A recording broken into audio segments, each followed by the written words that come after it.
Hey everybody!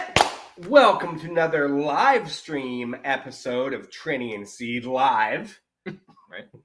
Tonight we have a special guest. As always, the wonderful James Bornn will be with us in a couple minutes here. Absolutely. But we've got an interesting lineup tonight too. We do. We have a great lineup tonight. But before we get into tonight's lineup, what we have to do is we have to advertise next month's Dram Club. So, like usual, we have another amazing lineup. This is a craft Canadian lineup coming up for September, and it is all very exclusive bottlings. So let's have a look-see here. We've got the single cask Glen Saanich. This is cask strength, 58.6% alcohol. That is rad. Yeah, Divine Distillery has been putting out some of our favorite local whiskey. We've loved the Einkorn. Literally local. Or literally down the street. Yeah, it's home field advantage. What was the other one that I loved? I loved the Einhorn. I like the Ancient Grains whiskey was awesome. Okay, so next. Anyways, whatever. Next. Okay, and next in this lineup we got the VJs. I don't know if that's how you say it. VJs, the JJ. Guru by Mad Lab. Yeah, VJs is a restaurant, and this is a single cask bottling for that restaurant. So. Another single cask is the theme, and then we keep it going. And we got the Nelly Furtado, the finished cask single malt whiskey by none other than Sleemy's John Sleeman and Son. So that'll be interesting. So that is again a single cask, 46% there from John Sleeman. So, and then the final offering is the very beautiful looking Sons of Vancouver, the Realms Rye. Like, look at this, and that is one of one of 300 bottles or something. This is 174 of 303. This is 59.4% alcohol. Yeah, so we've got a couple of cask strength ones, and these are all they're all single cask versions of. So hold those two up, and I'll hold these two up. This is our lineup for next month, September Dram Club. All single cask Canadian craft distilleries, and some really cool stuff. We're gonna get tops popped on these in the next few days. Start putting out some videos, but let's introduce our very special guest, a friend of the channel. If you've been here, you've met our buddy James. That's right. Let's bring him into the studio. Hold on one sec here. Oh, there he is. Technology is working tonight. I can't believe it. James Bornn. How's it going? Good. Good. You're, I guess, as per usual now, out in the elements. Yeah, if rain or shine, snow, hurricanes, I'm here. I feel like the last few live streams we've done, it's been you in the elements or me in the elements or something. You know, I think we did one. We should, when I was in Mexico outside. Yeah, I do recall that. It was in Mexico, and when you were in Scotland, maybe too. Were you outside? We should maybe sign a pact now that when the big earthquake comes and like Saanich and Sydney get like washed into the ocean in a tidal wave, we're gonna live stream it while drinking whiskey. Oh, that'd be sweet. From our raft. Yeah.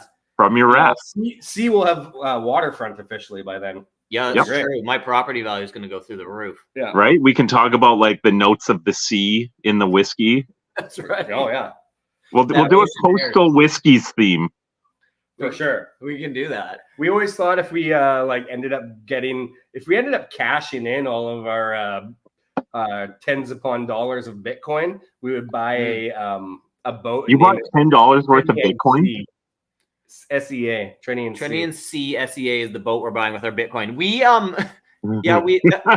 Long story. We have a long relationship with Bitcoin that has never flourished for us. We have a philosophy of buy high, sell low. Yeah. So it doesn't. That's like the whiskey secondary market right now. So that's good. Exactly. That's true. Okay, you're already pouring. So what did you pour yourself there? So I am sticking with the theme. I've got a Benromach here, and you guys started talking single cask, and so I got the single cask, the Canada exclusive. So for all the people that are watching that aren't in Canada, that's just a big old middle finger, I guess. I don't know. Well, most of the time they're giving it to us, so I think it's about time. Yeah. But the tasty note sounds awesome. Rich tropical fruit. Ooh. Yeah, I love it. This is the winner. This is a 21-year-old single cask that we picked in Canada. Do you know what? I feel like the only time I really got the tropical vibes off of Benromach was when it was the organic. It had a bit of the organic was really good. Oh, when it hits like the 20-year mark, that's when like the tropical fruit just comes to town. Oh, nice. Okay. Yes. Okay. For our lineup tonight, what you provided for us, what you curated was a lineup of all 10-year-olds, which is really cool. So Trenny, show the people what we've got tonight. This is the I'm just gonna pull them up because we're gonna start in this order. We're gonna drink them in this order. So this is the original. The original. You got the 10-year-old, 43%. You can this is kind of one of those ones that you see everywhere. Yeah, this is the readily available. A definite bang for your buck whiskey.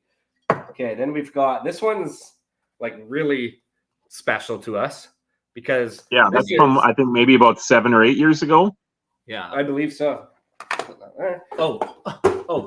that there. This is so kind of the classic Speyside single malt. It says 57% alcohol, 10 years old, but it's got a lot more of that leather daddy kind of vibes going on. And then and then it has, of course, the stand that we like to show off. The lid stand. Iconic. Okay, and then third in line, this is 59.7% alcohol. The 2013 batch. 2013 vintage. Classic. That's a nice one. 10 years old. And then get that one. Finally, we have the throwback, which you provided. This throwback goes all the way back to 2001. I find a way to break a Glencairn most nights. 60.0%. The 2001 version. Definitely a different color. Breed. Yeah, it's definitely a different breed from the others. You know what I mean? Like the color is very light comparatively, for sure. And I think that's the sherry aspect. Like I don't know. Things. Those that's from more the early days of Benromach. And I think some of the philosophies and they were just messing around and figuring stuff out. So I think it kind of evolved. This one here is really cool. Unchill filtered, natural color, natural strength, right? So Benromach now fills more casks into sherry than bourbon. So I think it's safe to say the cask strengths there'll be a lot of sherry influence like for most of those releases going forward. Yeah, I love that too. Yeah, that's cool. I love the way Benromach does it. We better pour lots of leather dead. Pour one. Let's start with the classic. I don't know if we call this the original or what, but we'll just say it's classic. It's the one. It's the 10. Okay. So I mean, I don't know what people are interested in. Like people can ask questions too, but tell us a little bit about the story of where this kind of started. For sure. So Benromach is a distillery that was built in the late 1800s, like right at the height of the boom. Kind of be like if you built a distillery in Scotland like 2 years ago. And like right before like big declines came. So it went out of business almost immediately. It actually ended up in the hands of some Canadians. The Hobbs family owned it for a bit. But the big story that we're talking about tonight is when Gordon and MacPhail and the Urquhart family bought it in 1993. So it had been closed for basically 10 years. Just sitting there. Gordon and MacPhail actually had Benromach that they had bottled themselves, like put into cask themselves, like pre-1983. And then there was some stock there, but they basically just like gutted it. And their whole idea was to basically like recreate the way that whiskey used to be. So a lot of people don't realize this, but a lot of the like classic single malts that we know now, like just as an example, let's say Glenlivet and Glen Grant, which Gordon and MacPhail worked with a lot, like kind of pre-1970s. Those whiskeys used to be like a lot more full bodied. They used to have like peat in them a little bit often. And they went to the kind of more like easy drinking kind of fruitier style in the 70s. And because that's where the market was, right? Like those were the days of like vodka cocktails. And so they kind of like changed the style. And so Gordon MacPhail kind of thought like someone needs to go out and like recreate this like old school style that's like got tons of flavor, like lots of texture, maybe like a little bit of peat, but not a lot. And so that was the idea behind Benromach. And it was started by Mr. George, who was like the third generation of the Urquhart family. Mm-hmm. And like this one here is, I think they hit the nail on the head, because like one thing that when I first tried this whiskey, it wasn't all that long ago, really. It was maybe couple years ago, 5 years ago max, kind of thing. When did you buy that bottle that we were like, holy shit, this is good? That it was a runner-up bottle for whiskey of the year. Yeah, it was like a whiskey of the year runner-up. Either way, it's a couple years ago, and I just remember that was like one defining feature about it. Like it wasn't like a slouch, against other whiskeys, and it was like only at the time like $65 or something like that. So it was like really good. And at 10 years old, everyone goes like, oh well, 12 is kind of the standard, right? And so then you try a 10, and you're like, oh, okay, wait, no, this more than holds up. But not only that, it's just like the actual like richness of there's some definite sherry notes in it, and then an underscore of that smokiness, which is like kind of, it hits all the senses. Yeah. Totally. I think the Benromach 10 is unique in that it kind of like appeals maybe to like a lot of different types of people. Like the peat is there, so if you're like a peated guy, you can get into that. But the peat's pretty light. Like I always compare it to like Highland Park maybe, or like, that's what I was thinking. Maybe Oban a little bit. We get a lot of comparisons to Springbank all the time, but it's just like that kiss. Yeah. But even if like you're kind of like a noob type whiskey drinker, I think like it's got like lots of that sweetness, and like the sherry is in there. So like it drinks pretty soft, even though it's like pretty complex. Yeah, exactly. Yeah. It's like pretty oily and like a good viscous kind of thing on the end too. Like I know we catch a lot of flack because like most of the Benromach releases are either 46% or cask strength, but like the 10, the 15, 21, or 43, and it makes a lot of people upset. But they still drink like pretty thick, even at 43. Yeah, agreed. Well, and that's just it. Is like with all that going on, and then it's just like easy drinking is crazy, right? But no, it's a little smoke, little sherry, little bit earthy. I get like earthy type notes on it too. Like, so nice. Touch of that icicle vibe. Yeah. Okay, well, I'm sure you guys feel the same way. Like I kind of actually still want there to be some whiskeys that are like 40 and 43, because there are times where I do look for that. Yeah, just like I don't just like always want like 60.0, like totally our old 2001 Benromach friend. I honestly kind of have. We both feel this way. Like cask strength whiskeys, as great as they can be, it's not like the be all end all of what makes a whiskey great. I mean, yes, like it's in its pure form and all that kind of thing, but there's nothing wrong with like dialing it back a bit. Is cask strength still like from a sales perspective, is it still having a moment, or has that moment kind of passed? Like, are people back? Yeah, it still is for sure. I think there's kind of the hardos out there that like I honestly think are drinking like cask strength just all the time. Yeah. Like that's just like 100% of what's going in. That's wild. Yeah. Like 55 and up.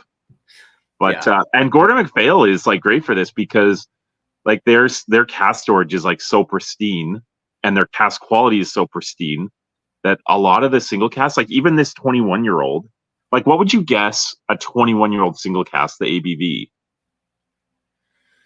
Because it does drop over time typically, right? Yeah. I mean, I was gonna say closer to like 45 or 43. Yeah, maybe, right? Like that would be common, but like Gordon MacPhail, like this is still like 57. Yeah. Like what the heck? Even at age 21. And that's like typical. Like even sometimes they have like 50-year-old whiskeys that are like over 50%. Yeah, that's crazy too. Yeah. So like just and kind of off topic, the Gordon and MacPhail, right? Like they fill and leave it at the distillery, right? Yeah, that's kind of the usual. That's not for every fill. Of course, they're not filling it all anymore now. They stopped like a year ago. But so what they would do is they would like roll into Benromach back when it was, owned by another company. And they'd have like a truck full of like these awesome sherry casks, like hogsheads that belong to them, fill from the tap, and then just like rent space to like mature it there. Well, I was going to say, like when Benromach closed back in the day in like the 80s or whatever, did it close with their stock like still in the warehouse, or would they have like gone and like repoed their own stuff and like put it somewhere? Yeah, so both. So when they took it back, they like got stock with it. Yeah, I remember one of the Benromach events I did, and there was one of the Urquharts was there, and he mentioned that like there was stock that they inherited, but it was like it tended to be lower quality than the stock that they had matured themselves because like Benromach wasn't like a big single malt producer, right? It was like whiskey that was going into blends. So like the Gordon MacPhail like type casks weren't used a lot. Right. You guys might remember there was like a 35, 40, and 45 that were like pretty like low ABV, but they were like pretty well priced. No, I don't know if you guys remember that. We clearly didn't do that in the Dram Club, like the 30. 40. Next time. Yeah, next time. We're open to it. Yeah, of course. But those were like pretty low. And I think those were like stock that they bought with it that wasn't maybe like as good quality. Whereas like the 40 that they have now is like from their own casks that are like top tier. And that's why like the ABV is higher. Oh, yeah. Cool. And so they got it back going, you said in 93? And then, yeah, they bought in 93, but started distilling in 98. Okay. Yeah. Cool. So like that 2001 you have, that's from like right at near the beginning for sure. Okay. Yeah. Okay. So that's interesting. So this one is like, yeah. So no, because it's 10 years at 2001, but it got distilled in 2001. So it was only like 3 years after the restart. Oh, was it distilled in 2001? Yeah.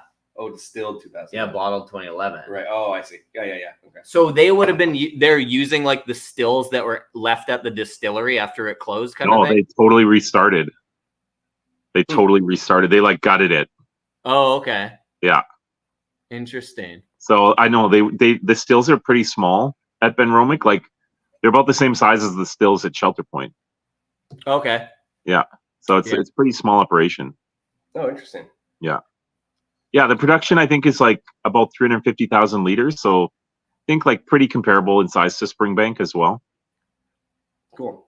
Yeah, it's pretty small. I mean, yeah, you guys know how much like Glenlivet or Macallan are pumping out? A lot. I mean, I went to the Glenlivet distillery and it was just like, yeah, it's pretty impressive actually. Millions and millions of Like you think about just like what that looks like, that much whiskey, it's pretty wild. Yeah, it's crazy. Like, where do you put all that? When you hear of like, not that this is a good thing by any means, but like some distilleries where like 7 warehouses burned down or something, like that is 2% of their stock. That was like the Jim Beam fire. It was that giant warehouse burned down. They're like, no. Like exploded. It's only 1 million barrels. We'll be fine. Yeah. Like what? Okay, let's keep going. We'll keep flowing. We are moving on. This is a legendary bottling. Percentage wise, 100 proof. Yeah. Not to like give anything away with our blind tasting that we did, which you guys should watch. But it's pretty bang on for every score blind guess. And I think our score on this one was like high. Yours was mine was 90. I was 8.9. 8.7. Yours was 8. Yeah. Like this one blew us away. Absolutely blew us away. And I was reading about the 100 proof. One of the cool things about the 100 proof is what was it? It was called the gunpowder method, and it was like it's something like if you could pour the whiskey on gunpowder and it would still explode, then it was like 100. Yeah, and so like 57% was the magic number. Yeah, where it would still work. Yeah, so that was the gun, and then they're like. And believe it or not, that was proven to be not really an accurate way of measuring whiskey. But do you think there's any chance that like those guys out there that were trying to like pass off like 48% whiskey as 100 proof? Do you think that we, between the three of us, have any of our own ancestors in that group?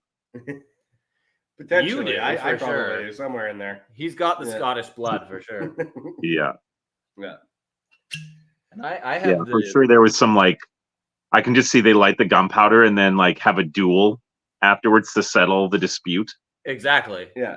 Exactly. That's the only way. Here we go. Pouring the 100 proof, 57%. Absolute stunner. I poured you a big one because that one's freaking really freaking. Oh, I know. When the new Benromach cast strength came out, everyone told me they're like, oh, it's not as good as the 100 proof. Oh, and the 100 proof is pretty legendary. Well, but I will say, especially after our good friend Ralphie gave the cast strength like 10-year-old like a pretty big rating. I did a bunch of these tastings with like clubs and stuff where we had like 2 or 3 of the cast strengths and then the 100 proof, and usually it was like pretty split. But it's interesting just how different they all are, right? Oh, totally. Yeah, they're totally. But like, are you talking about the one with? Was it this one? The like. Yeah. So there's like, because there's been new batches every year and they're different. Yeah. So like, I think we did one where we did like a 2009, 2010, 2012, and we did then the 100 proof, and like people voted at the end, and it was actually like pretty evenly split. Yeah. I mean, so you can kind of like find the style you like. Like I think this one, you're right. Like it has that like super kind of spicy character. Well, I know I also get like a stronger like toffee caramel kind of ripple. Yeah, I was gonna say there, like, but like the sherry. It's really assertive. Yeah, I was saying like butterscotch or something. Butterscotchy. There's something like creamy about it that's just on the nose there. It's like on the nose, it said there's a kind of a desserty style to it, but it's got the nice sweetness. Like everything is like the oak shines on this one. Yeah, it's like even more. But the fruitiness, like it's all there. Yeah, it's just really balanced.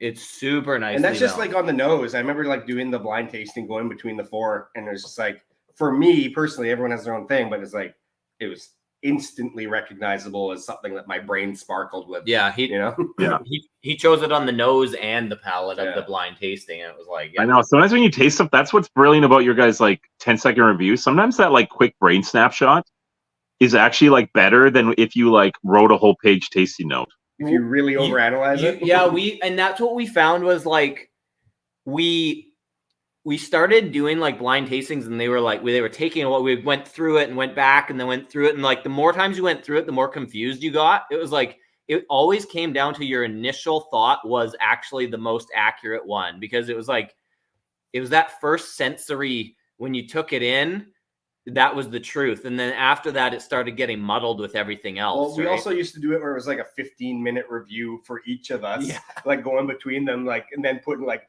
oh, this one's 3rd now, and then you get them all mixed up. Like re-ranking. But so 30 seconds is all our brains can handle. That's all you need. Yeah. That's all you need. But okay, I'm gonna have a sip on this one. Oh yeah. Let the leather on there. Yeah, baseball glove kind of thing. Such a nice leathery note on it with like the sweetness, and like you saying on the back palate is that spicy tingle. But like, and then there's like that really dark. There's not a lot of smoke on this one though. It's there, but it's like pretty subtle. But I mean, I really love that too, because it's like got enough that it shows like it's there. That warming thing it's more on the finish than anything. Yeah, this one is crazy good. Really, that's a whiskey of the year contender as far as I'm concerned. Totally. Yeah. And like this is the kind of one that like those musty dusties are out there still. Oh yeah, they're out there for sure. So like if you hunt, you could come across. I think one place where I've seen these, and you can tell the difference because obviously the handwritten kind of packaging style gives it away, but they kind of stand out if you're looking in your liquor store. And like the box style, like the bronze kind of chromy, like shiny versus kind of like this new style label. And the new style label is the original label, but right. But you can find these. I know where I've seen them. There was a bottle at what's the liquor store at underneath Walmart here in Victoria? Oh, do you know which one I'm talking about? Yeah. Is that a Cascadia maybe? It might be a Cascadia, and they have the tall kind of shelf that goes up, and it's like the fancy shit is behind the glass. I definitely have seen the 100 proof at a Cascadia store. Yeah, the island is kind of a gold mine sometimes for little things like that. Yeah, and then totally. I mean, if anyone sees this and you're there, like just buy it. Yeah, it's like definitely a recommendation. Because no matter what. What's the price range on that one? Like, or it was actually more money than the cast strength is now. Okay. Like I think it was about $10 more than what the cast strength is now. Because I remember like doing the pricing and like it came in lower than what was like on record for the cast for the older cast strength. So I'm gonna guess it was maybe like 135, 140 ish. Totally worth it. Which feels very worthwhile. Yeah, that one's so good. But so if you see the old style one, like which by the way, there is more than one batch of them out there too, but they're pretty consistent. It's like the regular cast strength. It tends to be pretty consistent, even if they differ. Batch on it. Yeah. Like a specific. Yeah, you can find a date stamp on it for sure. Might have to dig. I know. Sometimes it's like look at it more, but it's got that pamphlet inside, but the pamphlet inside really didn't say anything, which was kind of weird. It's like, how do you have 8-page pamphlet of nothing? It just has that like Illuminati. How do you have like 400 videos like we do, and we say nothing? No, we say the same thing over and over. Exactly. Anyway, give me the pamphlet. It comes with this pamphlet, but it kind of is like, it's like distillery. It doesn't say nothing. It has distillery information, but it doesn't kind of go into too much about this particular bottle. No, it's the generic overview. Yeah, for sure. Anyway. Okay, this one so good. Simon, okay. I'm gonna actually put this to the side because it's just so good. Respect. Oh yeah. Give it a little more respect than that. See, put some respect. Do you guys think that's your all-time favorite Benromach? Just like bar none. I mean, we haven't tried a lot of the really old ones. I don't think. Yeah. We might have. I have to be honest. This Canada exclusive is probably actually like my all-time favorite, even including some of the really old stuff. In your opinion, then, what like distinguishes that one as a favorite? That tropical fruit flavor. Oh, I love tropical. Yeah, I can see that. Yeah. Anytime I find tropical fruit in the whiskey, it's when you get that like kind of like mango papaya type of thing, like on the finish, I love that. I would like to try the organic again because we polished that off. Like I'm looking on the shelf of the other stuff that we have, and we managed to save some of our other things, but the organic got crushed. So that obviously meant that it was very, very good too. So we really like that one. Then, did we taste any like crazy Benromachs when we were at that event with you? I'm not sure that there was. I don't remember if we did. I think there might have been a 21. There might have been not skip, but we just didn't. It might have been a regular. I think 21. I had a bottle of the 21 at the back just for kind of like sipping, just for fun. I think we had it actually. To be honest with you, I think we tried it, but I don't know if we actually got a video where I can go back and try and remember it. Yeah, because that was a big night. Like a Benromach 21 was that kind of bottom shelf that night, wasn't it? Well, I think the opening dram in that lineup I think was a Glenlivet 1978. That was like the opener. Yeah. I think we tried like a 1968 Glenbergie or something like that. Yeah, the archives 1967 Glenbergie. Yeah, I remember trying to archive that bottle myself. Yeah. I do recall. The Champion Seas. Okay, let's move on to the vintage 2013 cast strength batch 1. Glassware right there. Oh, the 300 glass. 59.7% ABV. Cool. Again, these we've kind of mentioned it a little bit, but like these are all 10-year-olds, all high ABV besides the kind of this one is now like kind of part of like the core range, if you will. This is something you can get regularly. Okay. And we try to keep it in stock year round if we can. Also different, which is kind of cool. Yeah. Here we go. Well, I feel like the regular 10 is like such a good deal because you could almost get you could basically get like 1.5 of the regular 10s or get this. But I almost feel like it's worth it for the upgrade, maybe. The first nose I get off of it is like it's back to I got like a bit of a like a caramelly kind of. Okay, so this one from this year is unique in that I think it's 100% sherry. Oh, okay. Yeah. Oh, very good eyes. So why don't you tell us? I'm kind of getting like, which that's not normal. Usually it's more like a 60-40 or 70-30 sherry. It's really like I get a bit of that new toy plastic kind of vibe to it too. Like, our cast iron single malt whiskey delivers rich stewed fruit aromas. Agreed. With underlying spice. Agreed. Citrus. They all have that. They like to use that stewed fruit tasty note. Toasted oak. Say again. Into smoke. They like that stewed fruit tasty note for anything that's in sherry. Yeah, but because we're always stewing our fruits. I do like a good stewed rhubarb. It's funny. We were thinking about doing like a review where we actually make the food that the tasting notes are based off of. Because like, did you guys have any Eastern European ancestry? I know I had a grandparent on one side that was from, I think, like Ukraine maybe, and they did this like fruit stew where it basically was just like a soup, but just had like tons of fruit just like floating in it. So like apricots, grapes, cherries would just be like in the soup. Nice. Well, I definitely like my mom used to always make like stewed rhubarb, and it would be hot originally. You could eat it both ways, but yeah, I like the stewed rhubarb. But hey, off topic, what was that crap they used to feed us in the 80s that was like fruit mixed into like a colored whipped cream and like ambrosia. Do you remember that? Ambrosia is alive and well, guys. Is it? Oh yeah, it's still out there. Oh yeah, my kids love that. Is it like it's like Cool Whip with fruit in it, basically? Yeah. Or something like that. But it's jelly. Isn't it Jello mold kind of? I think it's got some. I think he needs to get out onto the internet, find a recipe, and make it for his kids. Yeah, we should do a ambrosia and whiskey. I'm gonna make it for you. Yeah. What? Yeah, you know what? I can see the video. What whiskey pairs best with ambrosia? Yeah. Dude, that's an idea. Actually, people are like, what the hell are these guys doing now? And what whiskey actually pairs best with stewed fruit? Yeah, we should do that. That would be a real video. Yeah. I brought the guys in the lab at Gordon MacPhail that do all these tasty notes. Actually, the guy that does it, he's amazing. He knows what he's doing. But I brought him a bunch of like Canadian snack foods.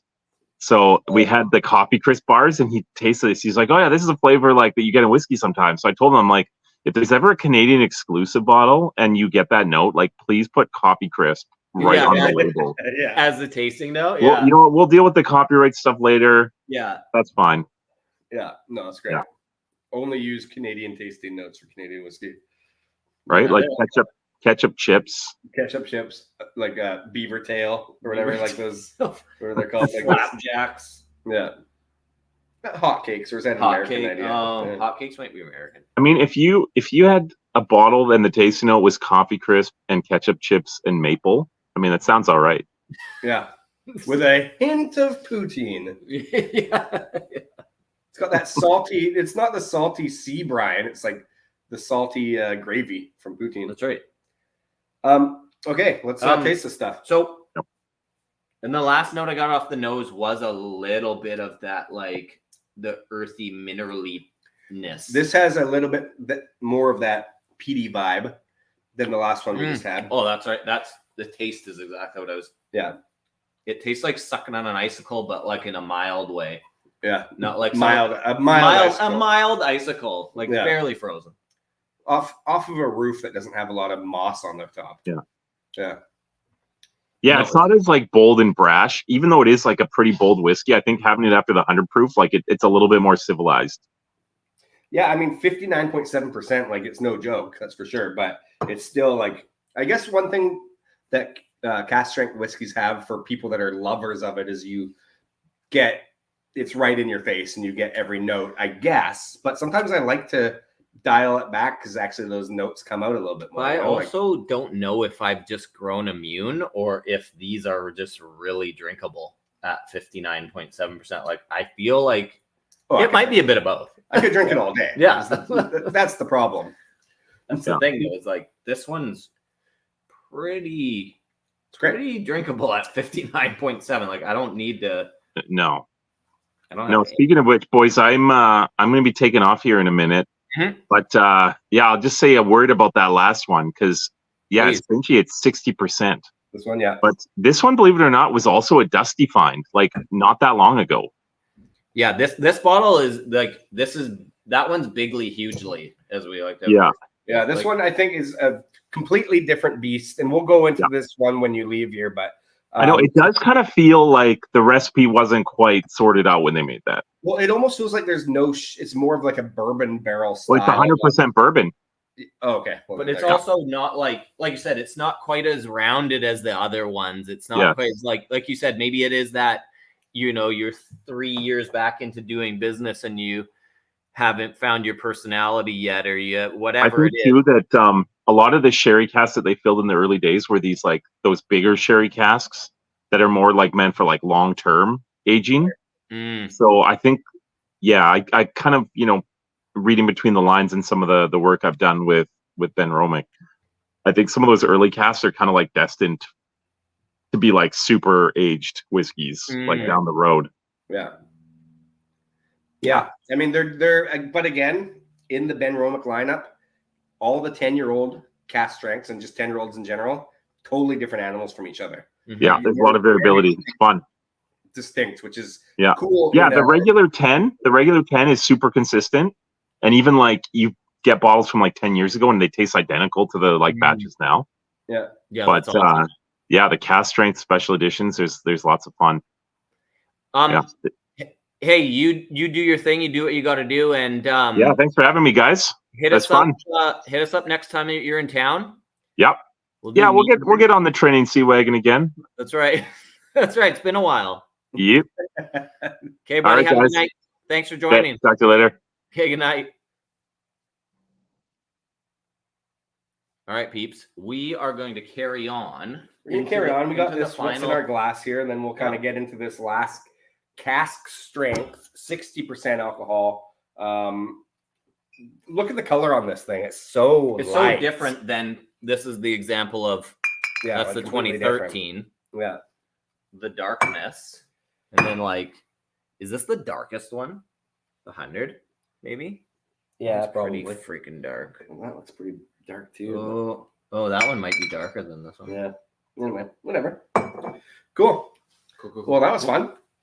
James Bornn, always a good guest, full of knowledge. For sure. I mean, his background was getting a little dark anyways. He was silhouetting out there, so not bad timing. I didn't even think he was going to join. I hadn't heard from him until 1 minute before showtime, and then boom, there he showed up. Yeah. Stud. Now, what I'll say is now we can finally shit talk everything. Now that the main guy's gone. Now we can tell you the truth about Benromach. Yeah, stay tuned for the truth behind Benromach. Truth is, it's actually really good. Quite delicious. Yeah, we love it. And in fact, the 15 is amazing. The organic is amazing. Organic and all of those are in that like reasonable price range. Right? So like, here's the story. If you've been following us a long time, you know the story already. But this was one of those ones that we saw at the Strath. And back in the day, like literally like established 8 years 2016 ago kind of thing. Yeah. And I remember being like, okay, natural color, non-chill filtered, cask strength. Yeah. It was an older bottle. It was actually reasonably priced. It was pretty decently priced. It was like under the $100 range at that time, which we were, when you're spending your own money on whiskey, it always feels like a risk.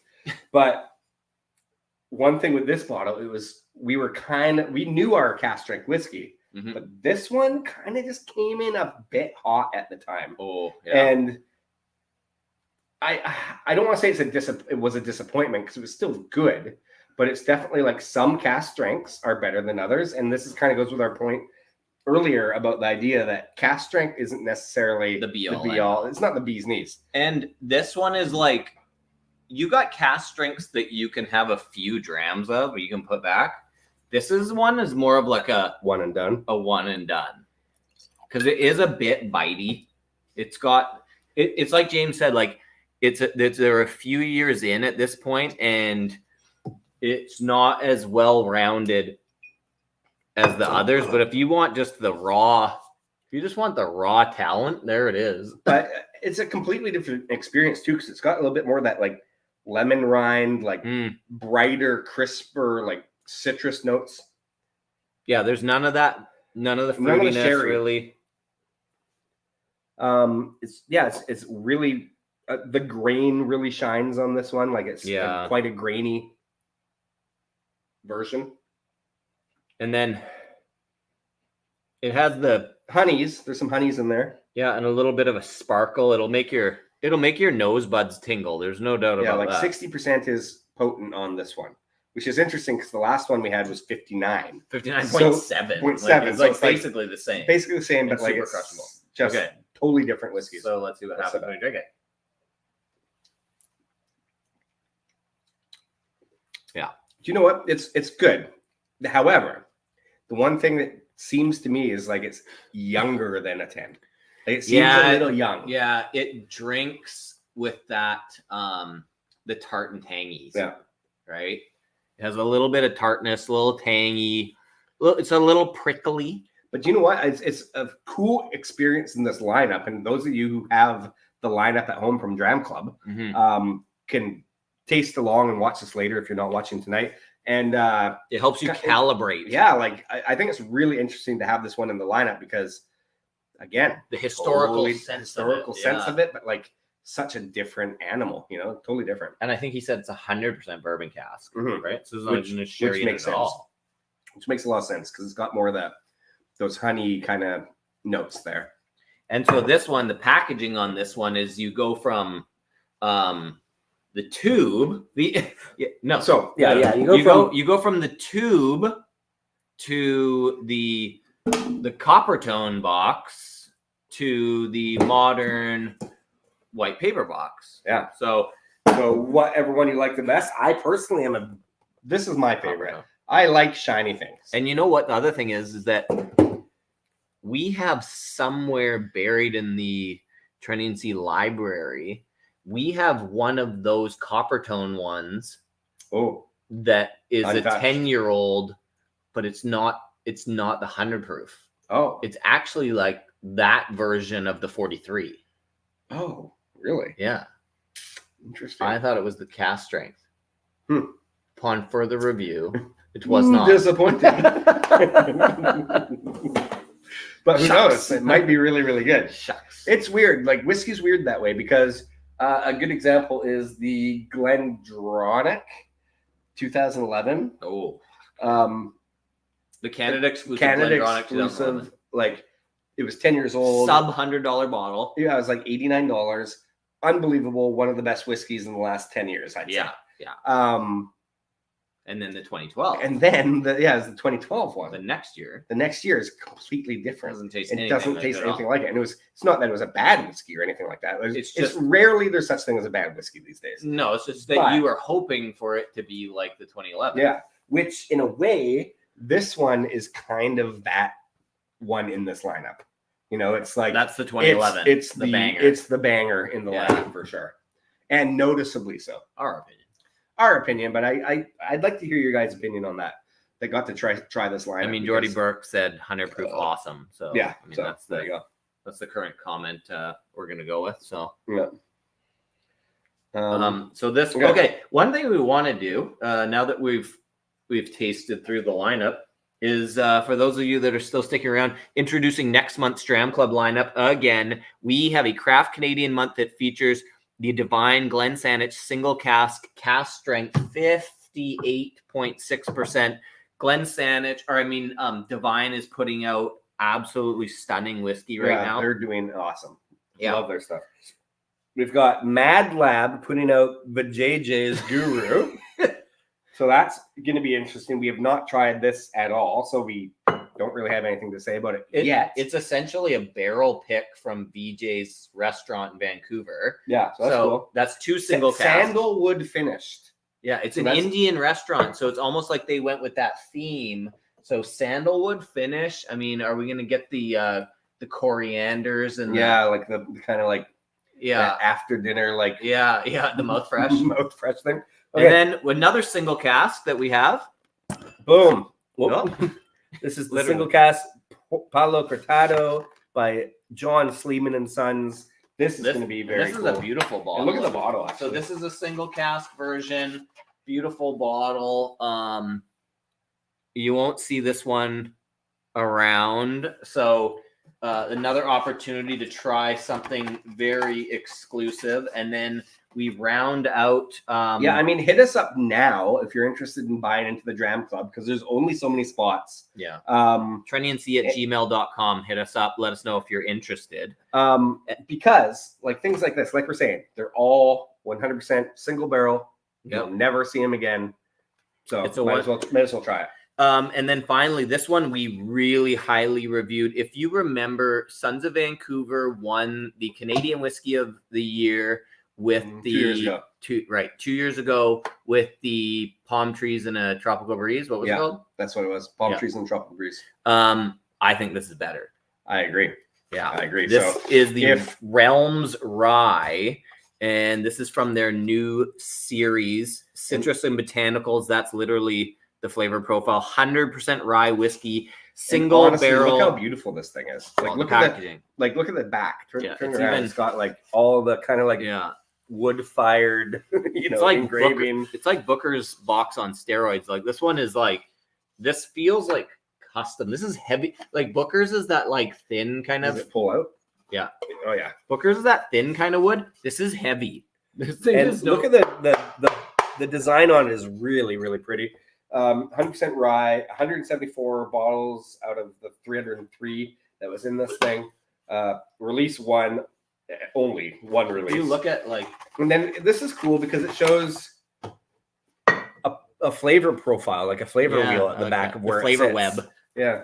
So that's cool. That's a really delicious bottle. We did sneak peek, have a tiny little taste. We did a video on it, which we will release. No, we did a video on that a month or two ago, actually. Did we and we put it out when we got it because we'll repost it. Well, we'll do the 30-second review and score it and stuff. But that one was really tasty. Yeah, that was a first impression too. So we don't even have impressions on these two yet, so we're gonna pop the tops on them. But if this Glen Saanich single cask is anything like regular Glen Saanich or any of the other stuff that Divine is putting out these days, and Kevin, the distiller at Glen Saanich or at Divine, said this is their oldest whiskey they've ever put out at this point. So so it's a really cool lineup of very exclusive craft Canadian whiskeys. So if that interests you at all, we've got different grains here.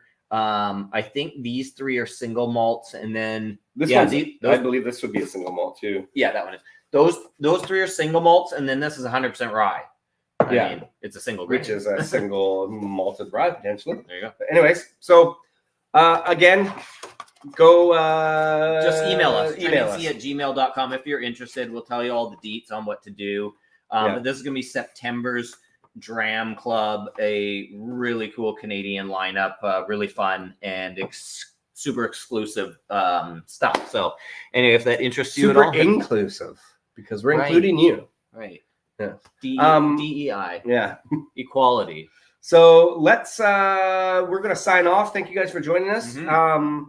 Click like, subscribe, leave comments, join all of our socials. We're on TikTok, we're on Instagram, we're on YouTube. X. We're on X. We're on X. We're on X. That's really That's all we're on. Dram. Patreon.com. Yeah. Oh, if you sign up for Patreon.com and you join our $1 tier, then you may, because we do a giveaway every single month, we give away a Dram Club lineup free to one of our patrons every single month. So if you sign up for the $1 tier, you might actually just win this lineup too. So cheaper than a cup of coffee. Ask Sheldon Kerr. Ooh. This month's winner. Oh yeah, he won. He won the Benromach lineup, it. which is pretty sweet. One big. Anyway. Okay. Thanks again for joining. We'll see you next time. Bye. Bye. Still bye. Bye. Pressing the button.